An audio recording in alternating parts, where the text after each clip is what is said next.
Welcome to episode 19 of The Spectrum. This was recorded on June 6th, 2025. In this episode, we're going to do a brief history on the origins of Pride and talk about why it's so important to the LGBT plus community. Let's start by talking about what we mean by Pride, or at least what it means to me. I won't pretend to speak for anyone but myself. This is the time of year where we see an explosion of Pride-related posts on social media. It's not uncommon to see comments on these posts like, "Pride goes before a fall." It seems that somehow the very notion of LGBT plus pride offends some people. The response I mentioned is a paraphrase of Proverbs chapter 16, verse 18 from the Old Testament of the Bible. It's a statement about the need to be humble. That's not the same thing we're talking about with LGBT pride. When we talk about pride, it's about not being ashamed of who you are. It's not at all the same thing as what the proverb is saying. Are you proud of the work you do? Are you proud to be a citizen of your country? Are you proud of your ethnicity? That's the kind of pride we're talking about. Pride is about not living in a closet. It's not about arrogance. This kind of pride, the idea of "this is who I am," is actually not at all arrogant. It's honesty. It's an unwillingness to lie. My sources for today's episode are Wikipedia, the History Channel, and the Library of Congress. I'm actually a little bit surprised that the latter source is still online, given the current administration's hostility to anything that isn't straight, white, and male. I'll have links to these sources and some other related info in the show notes. There are some great rabbit holes to go down. So the immediate catalyst for what grew into Pride Month was the Stonewall Uprising in June 1969, but the roots go back much further. In the early 1900s, there were several organizations that lobbied for gay and lesbian rights. One organization was the Society for Human Rights, founded in Chicago in the 1920s. After World War II, organizations like the Mattachine Society and the Daughters of Bilitis published gay and lesbian positive newsletters and were more vocal in demanding recognition for gay and lesbian people. These organizations laid the groundwork for LGBT rights efforts that followed, but they're not as well known as they should be. If you think a follow-up episode dedicated to one or more of these organizations would be interesting, let me know. Though these groups made some progress, there wasn't really much. During the McCarthy era, being gay was considered a security risk because those in power thought that to be gay was to be morally weak and susceptible to blackmail. It would get you fired from a government job, and that was often true in the private sector as well. In June 1969 in New York City, it was possible to be arrested for being gay or lesbian. Police regularly raided known gay bars and rounded up people suspected of being gay, and merely being there was enough reason to justify suspicion. You could be fired from your job for being gay. You could go to jail for being gay. Despite these risks, lesbian, gay, and transgender people sought out places where they didn't have to lie about who they were. It was a place where, if only for a few hours, they didn't have to pretend to be something they weren't. For context, the Vietnam War was raging. Richard Nixon was in his first term of office. The Apollo 11 moon landing was about 2 weeks in the future. The Cuyahoga River in Cleveland had recently caught fire. Martin Luther King and Robert Kennedy had been assassinated the year before. It's fair to say that it was a tumultuous time in America. The Stonewall Inn was a bar in Greenwich Village in Manhattan. It was not a high-class establishment, to put it mildly. It was owned by the mafia, and it operated outside the law. It didn't have a liquor license, and it was technically a private club because it was illegal to serve alcohol to gay people. The police were paid so-called gayola to turn a blind eye. There was no running water behind the bar. Toilets frequently backed up. It was a place that operated on the fringe of society. Not many would choose to go if they had better options, but it was one of the few places available to LGBT people in New York City. It's important to understand the context here. To be gay was to be illegal. Society had so shunned gay and transgender people that the only outlets they had available were in the worst parts of a city. Most gay bars were not owned by gay people, but by straight people out to make a buck off the backs of people who had nowhere else to go. They were invariably places that involved risk simply to go to. That risk could just be getting to the bar, as it wasn't uncommon for gay people to be attacked. If you made it there safely, there was the danger of getting arrested in a police raid. If that didn't happen, you had to survive getting home and running the possible gauntlets of harassment or physical attack. Despite the payoffs, police raided frequently, on average about once a month. Raids had stepped up in the area the week before. Then came the night of June 28, 1969. Police raids were often tipped off, but the raid on June 28th was not. The normal police procedure was to line up the patrons and check their identification. Female officers would take patrons they perceived to be women to the restroom and to verify their sex. Anyone they considered to be a male that was cross-dressing would be arrested, but that's not what happened that night. The men refused to produce identification. The women would not go with the female officers. The police decided to arrest almost everyone. Those suspected of cross-dressing were separated in the back. Those who were not arrested did not disperse but stopped outside, and a crowd began to form. Within minutes, more than 100 people had gathered. The police called for transports for the large number of people. The first wagon transported mafia members and bar employees. There was a delay before the second wagon arrived. A drag queen was clubbed in the head by a cop when she hit him with her purse. A lesbian in handcuffs kept escaping from custody. An officer hit her in the head with a baton after she complained her handcuffs were too tight. According to the Wikipedia article, she looked into the crowd and shouted, "Why don't you guys do something?" When an officer picked her up and tossed her into a police wagon, they did. By this point, the crowd had grown to between 500 and 600 people.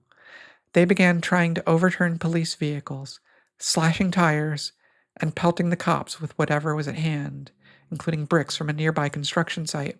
The first to riot were homeless gay youth. For them, the Stonewall Inn was the only place where they found acceptance, and, pushed to their limit, they decided to fight for it.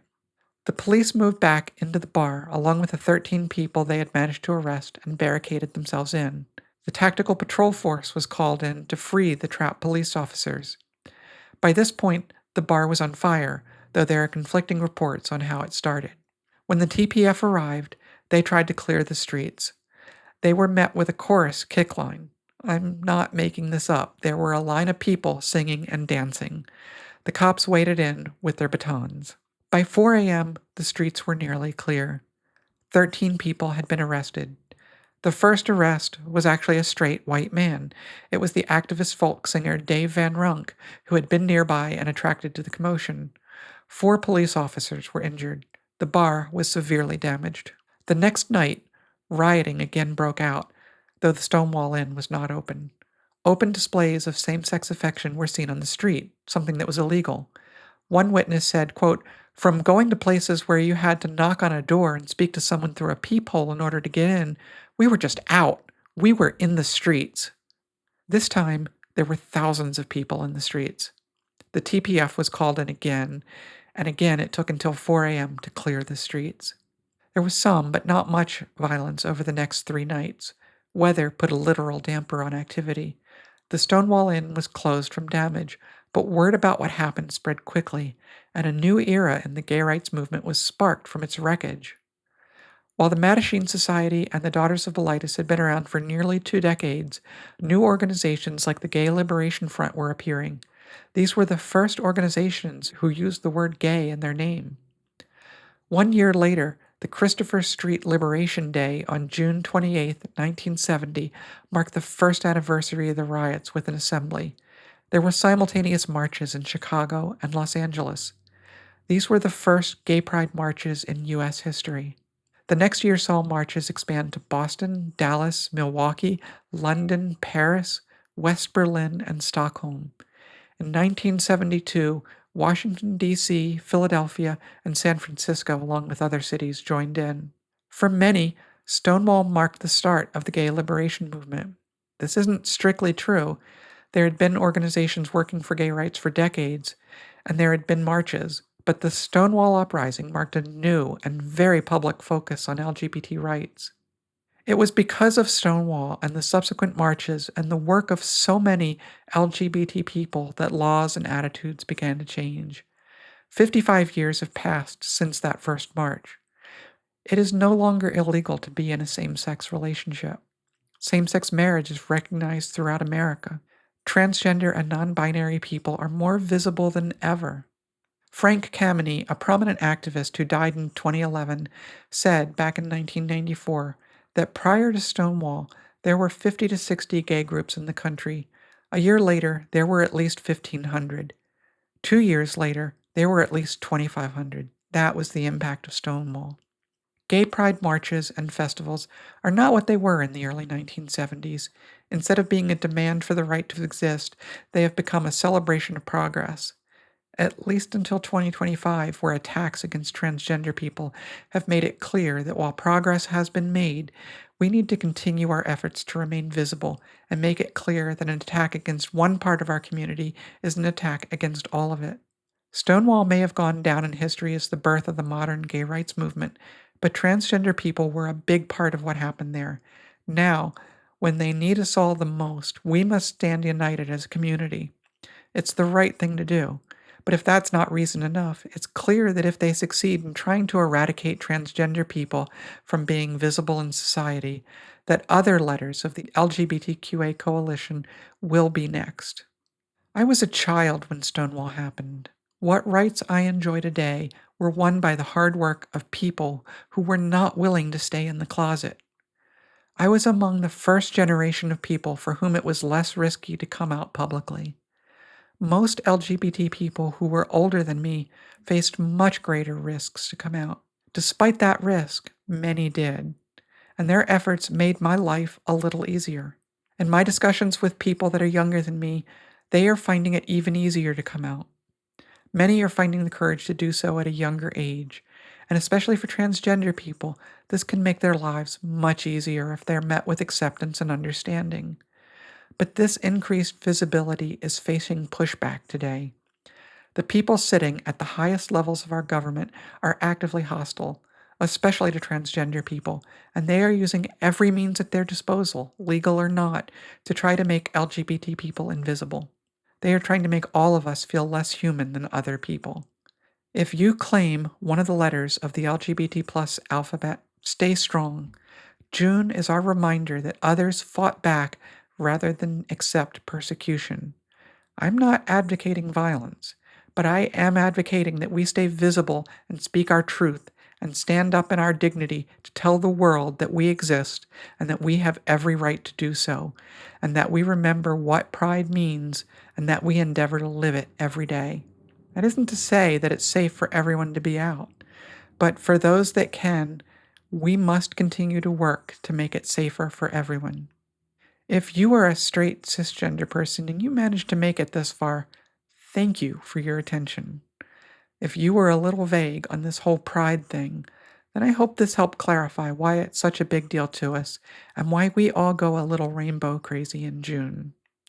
If you have an LGBT plus person in your life, maybe a relative, coworker, or neighbor, let them know that you get why pride is such a big deal. If you hear someone else gripe about pride, then speak up. We could use your support, especially now. If you have a story related to LGBT life, positive or negative, reach out to me at spectrumpodcasthost@gmail.com. It could be a coming out story. Maybe it's a story about how you supported a child or friend. Whatever it is, sharing these stories, humanizing the subject, is all a part of what Pride is about. Until next time, happy Pride and take care.